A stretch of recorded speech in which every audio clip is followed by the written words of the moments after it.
Episode 1941. The United States has entered World War II, but there's a problem. The U.S. government needs to raise a lot of money to pay for military equipment, uniforms, food, and medicine for all the troops.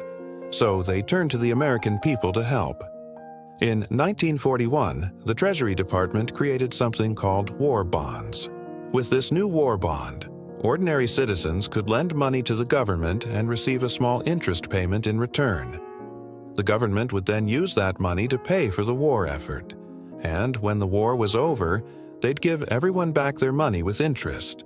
But how could the government convince people to buy these bonds? Well, they decided to make it really easy for Americans to get involved. At local banks and post offices, people could buy a $25 bond for just $18.75. After 10 years, they'd get $25 back. But until then, the bond would be like a savings account with a little bit of extra interest. To promote the sale of war bonds, the government organized massive rallies and events with popular celebrities of the time, like Kate Smith, Bob Hope, and Frank Sinatra. These events were so popular that in 1943, a special baseball game was organized between the Boston Red Sox and the Washington Senators. Tickets for this game cost $10, $5, and $2 war bonds, and everyone who attended the game got to keep the bonds as souvenirs. Over time, more and more Americans started buying war bonds.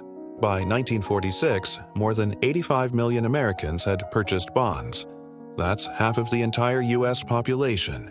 Together, they bought $185.7 billion worth of bonds.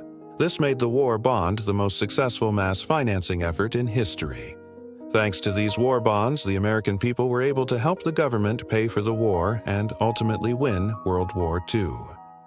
That's 1 minute. See you next time.